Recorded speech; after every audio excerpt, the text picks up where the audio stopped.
Bismillahirrahmanirrahim. Alamdardын жаратуучусу, мээримдүүлөрдүн мээримдүүсү, кайрымдуулардын кайрымдуусу, ырыскы ээси, адам затына өзүнүн ушундай мухаббаты менен динин берген акыреттин падышасы Аллах субханаху ва таалага чексиз мактоолор айтабыз. Жана анын эң сүйүктүү заты, пайгамбары, элчиси аламдар үчүн рахмат болуп жиберилген пайгамбарыбыз Мухаммад Мустафа саллаллаху алейхи вассаламга салаваттар жолдойбуз. Андан соң ассаламу алейкум ва рахматуллахи ва баракатух. Урматтуу туугандар, биз бир канча сапардан бери биздин жашообуздагы эң олуттуу, эң орду кенен, оор, жоопкерчилиги, нары түйшүгү бизди жашообузда ушундай бир нур менен бөлөнө турган биздин жарымыбыз болгон жубайларыбыз, биздин мекенибиз болгон энелерибиз, кубанычыбыз болгон кыздарыбыз жөнүндө бир катар маектерди уюштуруп келдик. Бул маектер дагы бир эскертип кете турган нерсе, биздин сиздер менен болгон акыл калчоого чакыруубуз гана. Ушул маселенин үстүндө бир ойлонуп көрөлүчү, ушул маселеге бир үңүлүп көрөлүчү деген ниет болгон ушул. Ошондуктан бүгүн бизге келген ар кандай сын пикирге карабай, бизди урушкан сөздөргө карабай, бизди ушундай бир тилдебейгендерге карабай туруп, бул маселе ушунчалык караңгылыкта, ушунчалык сазда жана көз жардымда калган экен деп ойлоп атабыз. Ошондуктан бүгүн убакыт таап, убактыңыздарды курмандык кылып, ушул биздин жупуну эмгекке баш бакканыңыздар үчүн Аллах силерге ыраазы болгон болсун. Бүгүн дагы биз ушу кыздарыбыздын жашоосундагы дагы бир баскыч жөнүндө сөз кылалы. Тагыраак айтканда, кыздарыбыз жогорку окуу жайларын бүтүрүп атат. Эми эмне кылабыз ал кыздарды? Ал кыздар менен кандай мамиле кылабыз? Үйдөн учуп кеткен, учкан куштай биз аны контрактын төлөп турдук. Бир жылда 2-3 жолу кийим кылып берип турдук. Кээде телефон менен да сүйлөшүп турдук. Ойлойбуз, биз ал кызыбызды билчүбүз, билебиз деп ойлойбуз. Кыялын жорогун билебиз деп ойлойбуз, а чындыгында билбейбиз.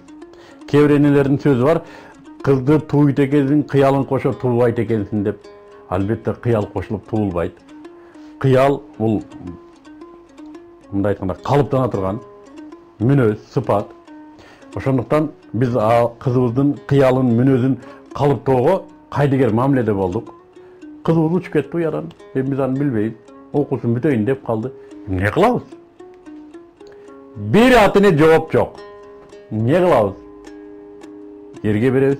Кана эр. Эч ким кудалап түшкөн жок. Эч ким кудалаша элек. Кыз 25тен өтүп атат. Эмне кылабыз? Россияга жөнөтөлүбү. Ким менен кошуп жөнөтөбүз? Эмнеге жөнөтөбүз? Жөнөтөбүз эми элдин кыздары ошол жакта иштеп атпайбы? Же айылга келип иштейби? Айылга иштебейт биздин кыз. Айылды тоотпойт, шаар көрүп калган. Анда эмне кылат? Шаарда бир нерсе кылып иштеп турар ошол жерде. Бүттү, ошону менен кыз кетти. Ошону менен биз кыз узатуу деген эшикти жаптык. Кызыбыз окууну бүтөт, дипломун жууп беребиз ресторанда. Анан курбулар менен үйгө келет, аларга бир койду союп жууп беребиз. Ошону менен бүттү.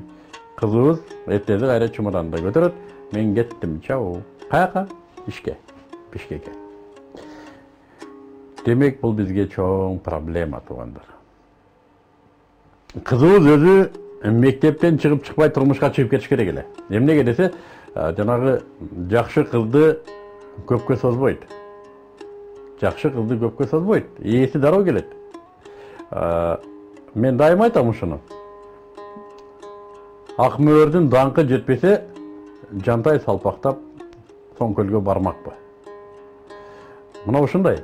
Кыздын аты куштай бат эле кетет. Ата баркы менен өтөт. Кыздын баркы.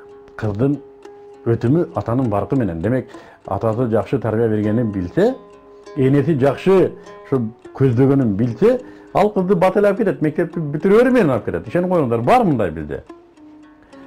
Кызым жаш али деп, кызым али бир аз ойноп алсын дегенине карабай, Эмнени ойнойт эле бойго жеткен кызың деп алып кетет. Өзүбүз окутабыз дейт, окутам дегендерге. Өзүбүз окутабыз кызыңды. Бер, эмнеге? Кыз жакшы тарбия көргөн, али бузулуп кетпесин. Кыз көчөгө чыга турган болуп калды, көчөгө чыкса бузулуп кетет, көзүнө башка нерселер жакшы көрүнүп кетет. Пайгамбар саллаллаху алейхи айткан хадис ушунда. Кыздарыңар көзүнө башка нерселер жакшы көрүнүп кетелегинде турмушка бергиле деген сөз ушул. Көзүнө башка нерселер жакшы көрүнүп, мен окушум керек, иштешим керек, аспирантура, докторантура болуп кетпесин, же бузулуп кетпесин, ушу кызды биз алып калалы деп алып калат жакшы кызды. Албады биздин кызыбызды. Биздин кызыбыз ушундай калып калды. Анан эптеп окуу жайга бердик. Түпкүрүндө мындай бир үмүтүбүз бар эле. Балким ошол жакта бирөө жарым менен табышып, ушуну менен жашап кетсе, ошон деп дегенде оюбуз бар. Калп эле эл көрдүңбү, мен деле эл катары той бергим келет да деп коебуз. Бирок аяктан таппады. Тапканы менен жөн репетиция кылып жашады жатаканада.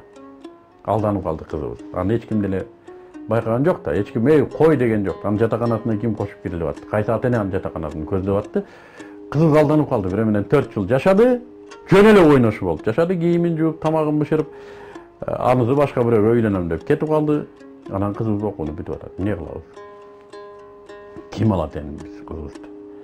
Турмушка берем деген оюбуз барбы өзү? Андай ой бар болсо, эне өзүн илгери кыз төрөлө электе тарбиялаш керек эле. Менин кызымды эре албай койбосун.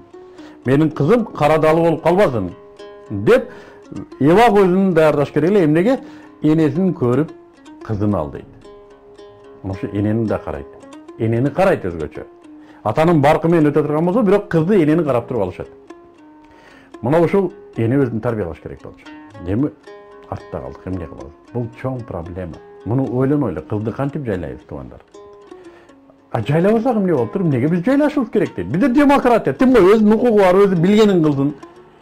Эрге тийбесе анда үйлөнсүн, лесбиянка болуп дейт. Анын укугу бар дейт. Жок эле дегенде эмне кереги бар эрге тийип? Ойносун, күлсүн, илимге берилсин, иштесин, саясатта кыйкырсын, анан эми караганда эмне кылат десең, эми эптеп бирөөдөн бир нерсени төрөп алат, анан ошол карайт да дейт. Ой туугандар, бул Кудайды билбегендердин сөзү. Ар бир адам өзүнөн чыккан тукум үчүн жооп берет. Биздин бүгүнкү кор болуп атканыбыздан, эгер кор болуп атабыз десек, кор болуп атканыбыздын, эгер кор боло элекпиз десек, кор болуп калуубуздун бирден бир себеби келечек насилге болгон кайдыгерлигибиз. Келечек насилди ойлобой койдук. Аллах субханаху ва таала ата-энелерди бир муун атай мурда жиберет. Бир муун эрте келип турмушту үйрөнүп, андагы ак, кара, жашыл, сарыны билип, кайсы оокат кандай, бул турмуш, бул мамиленин баарын үйрөнүп, анан өзүнүн насилине ошону үйрөтүшү керек. Ата-эненин вазифасы ушул. Тарбия деген ушул, тарбиялоо, тарбия, даярдап берүү. Раббысына даярдоо келечек насилди. Ата-энелер өздөрү келди, жыргады, ойноду, жүрдү, балага бербей койду. Бала өзүнүн билгенин кыл деди. Бала өзүнүн билгенин кылды. Эмне болду десе, насил бузулду бизде. Аброй кетти бизде.